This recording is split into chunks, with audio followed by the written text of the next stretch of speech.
सबसे पहले सभी किसान भाइयों को मेरा नमस्कार। मैं डॉक्टर एस.के. तोमर, वरिष्ठ वैज्ञानिक एवं अध्यक्ष कृषि विज्ञान केंद्र बेलीपार गोरखपुर, और आज मेरे साथ हैं हमारे वरिष्ठ वैज्ञानिक डॉक्टर एस.पी. सिंह, जो उद्यान के बहुत अच्छे साइंटिस्ट हैं और समय से पहले खेती पर इनका काफी जोर रहता है।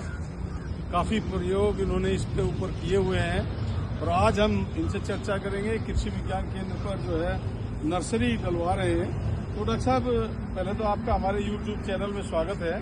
धन्यवाद। आप ये क्या करवा रहे हैं? देखिए सर, इसमें क्या है ना, जो हमारे किसान भाई हैं, खास करके पूर्वांचल क्या पूरे उत्तर प्रदेश में लता वर्गीय सब्जियों की जो खेती करते हैं, वो ज़्यादातर हमारे जो आलू के खेत खाली होते हैं तो उसमें डायरेक्ट बीज बोते हैं। तो उससे क्या होता है कि हमारे जो फल जो पैदा होते हैं वो करीब 1 महीना लेट हो जाते हैं, अच्छा भाव नहीं मिल पाता। इसमें हम क्या करते हैं, जो हमारी लता वर्गीय सब्जियां हैं, जिसमें लौकी है, करेला है, निनुआ है, इनको हम लोटनल बनाए हुए हैं। आप देख रहे होंगे ये क्यारी बना करके, और ये करीब हमने 2.5-3 फुट का लगभग ऊंचा ये तार लगा करके ऊपर बांध के ये पॉलीथीन डालेंगे और इसके बाद ये बीज इसमें भिगो करके करीब लौकी और इसका निनुआ का 24 घंटे, और जो करेला का बीज है इसका थोड़ा कड़ा बीज होता है, कम से कम 36 घंटे पानी में भिगो करके और इस थैलियों में पूरा तैयार करके कंपोस्ट और ये मिट्टी और इसमें भर के इसमें बुआई कर दिया है। अब बुआई करने के बाद इसमें हमने देखिए इस लाइन में थोड़ा पानी जा रहा है, इसमें ऊपर से गीली मिट्टी नहीं करनी है, नीचे से ही आपकी थैली आपकी गीली हो जाएगी और नमी पूरा ऊपर तक आ जाएगी। और इसके बाद हम जब पानी भर जाएगा, इसमें थैली में नमी हो जाएगी, उसके बाद ये पॉलीथीन आप देख रहे हैं, ये हमारी पॉलीथीन, इसमें ध्यान यही रखें, यहाँ कलर्ड पॉलीथीन मत लें, केवल सफ़ेद कलर की पॉलीथीन है और बहुत ज़्यादा मोटी भी नहीं, बहुत ज़्यादा पतली नहीं, ये 200 गेज की मोटाई की सफ़ेद कलर की पॉलीथीन है। और इसको हम पूरा एयर टाइट करेंगे, पूरा क्यारी में ये तार जो लगे हुए हैं इसके ऊपर से डाल देंगे और चारों तरफ से मिट्टी से हम इसको बंद कर देंगे। और इसको आप देखेंगे ज़्यादा नहीं, एक सप्ताह के अंदर ही आपका इसका जमाव हो जाएगा। और जैसे ही आप देखें 2 पत्ती आपकी निनुआ में और लौकी में आपकी पत्ती आ जाएंगी, और उसके बाद हम इसको पॉलीथीन को हटा लेंगे और उसके बाद आप किसान भाई इसको ले जा करके, जहाँ पे मान लीजिए आपके आलू के खेत हैं, पता चलता है कि अभी मान लीजिए खुदने में आलू को 15 दिन का या 1 महीने का समय है, आप बीच में से कच्चा आलू खोद लीजिए, करीब 2-2 मीटर की दूरी पर आप देखें, लाइन से लाइन की दूरी बना करके उस तरह से खोद करके और सीधे पौधे उसमें रोपाई कर दीजिए।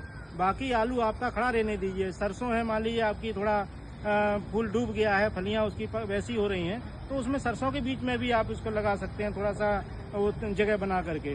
गड्ढा अच्छे से तैयार करिए, करीब 2-2.5 किलो सड़ी गोबर की खाद गड्ढे में डाल करके, और पौधे को इसको यहाँ से ले करके थैली इसकी काट करके थैली को अलग कर दीजिए, थाला आपका टूटने ना पाए। और उसके बाद उसमें जहाँ आपने थाला तैयार किया हुआ है उसमें आप लाइन से लाइन की दूरी हम 2.5 से 3 मीटर रखते हैं और पौधे से पौधे की दूरी हम 1 मीटर रखते हुए इसकी हम रोपाई कर देते हैं। तो आप देखेंगे अभी आपका जनवरी के लास्ट या फरवरी के फर्स्ट वीक में अगर आप रोपाई कर देंगे, और हमारे ज़्यादातर किसान भाई देखते हैं कि मार्च के महीने में रोपाई बीज बोते हैं इसका, तो सीधा सीधा हमारा लौकी, करेला, निनुआ 1 महीने पहले फलत आ जाएगी और मार्केट में आपको रेट कम से कम 3 गुना आपको रेट ज़्यादा मिल जाएगा। तो किसान भाइयों के लिए, खास करके जो अगेती लता वर्गीय सब्जियां हैं, उनके लिए ये लोटनल से नर्सरी तैयार करके आप बुआई करें तो बहुत अच्छा पैसा कमा सकते हैं। तो डॉक्टर साहब, आपका कहने का मतलब है कि अगर आप ये अभी जनवरी का महीना चल रहा है, इसमें नर्सरी आप बो देंगे और फरवरी में जब खेत में टेम्परेचर सही हो जाएगा उसमें लगा देंगे तो आपकी 1 महीना पहले आपकी जो है फलत शुरू हो जाएगी। अगेती खेती जो है, कहा गया कि बहुत अच्छा पैसा देती है और खासतौर से सब्जियों में तो अच्छा पैसा मिलेगा। अच्छा डॉक्टर साहब, एक चीज और बताइए, आप इसमें ये लता वर्गीय सब्जियों में कद्दू, करेला, लौकी, ननुआ की नर्सरी डाल रहे हैं, तो इसमें वैरायटी कौन सी यूज कर रहे हैं आप? देखिए, वैरायटी हमारे आचार्य नरेंद्र देव कृषि एवं प्रौद्योगिकी विश्वविद्यालय है जो अयोध्या में, वहाँ से हमारी लौकी की जो खास करके लंबी जो लौकी है उसमें नरेंद्र रश्मि बहुत अच्छी प्रजाति है, उसका हमने बीज डाला हुआ है। और हमारी नरेंद्र धारीदार है, ये प्रजाति बहुत अच्छी है, इसका भी डाला है। हाइब्रिड में अगर आप जाएंगे तो आपकी अनोखी प्रजाति है, सरिता है, इन प्रजातियों को आप ले सकते हैं।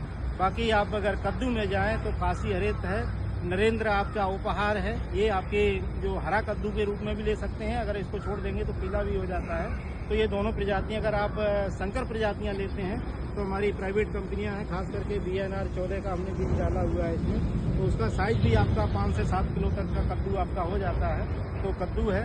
तोरई में जो आपको निनुआ जो आप डालते हैं किसान भाई, तो उसमें देखें जो हमारी संकर प्रजाति है, उसमें व्हाइट सीडेड और S16 ये प्रजातियां हमने इसमें बोई हुई हैं। और इनके आपके नर्सरियां हमारी कुछ तैयार हो गई हैं जो हमने पहले डाली हुई थी।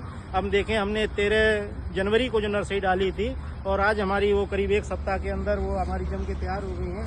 किसान इसको ले जा रहे हैं और उसी के थोड़ा सा अंतर से हमने अब ये दोबारा डाल दिए, क्योंकि हमारे कृषि विज्ञान केंद्र गोरखपुर से, बेलीपार से आप देखेंगे अभी नर्सरियां हमारी कल से बिकना शुरू हो गई हैं और पूरा ये मार्च भर हमारे किसान भाई यहाँ से ले जाते हैं लौकी, करेला और नेनुआ।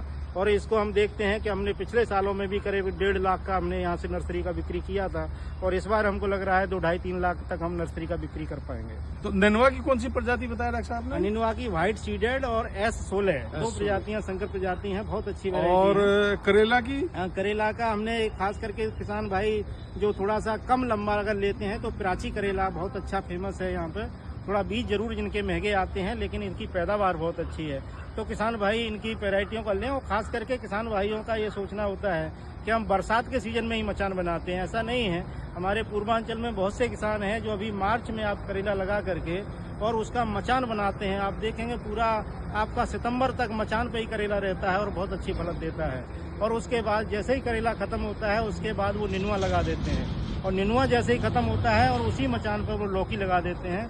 तो ये करेला, नेनुआ और लौकी 3 फसलें हमारी एक ही मचान पे किसान भाई लेते हैं, तो बहुत अच्छा मुनाफा। अगर हम देखें मात्र 10 डेसीबिल में भी अगर आप किसान भाई मचान बनाते हैं तो 10 डेसीबिल में ही केवल आपका पूरी आपकी खर्चा निकाल दें तो करीब 60,000 रुपया आपका इनकम हो जाती है। तो इसी को अगर एकड़ में देखें, हम 10 डेसीबिल को अगर एकड़ में कन्वर्ट करें तो करीब आपका 6 लाख रुपया आपको शुद्ध लाभ लौकी, करेला और नेनुआ 1 साल का आपका 1 एकड़ से प्राप्त कर सकते हैं।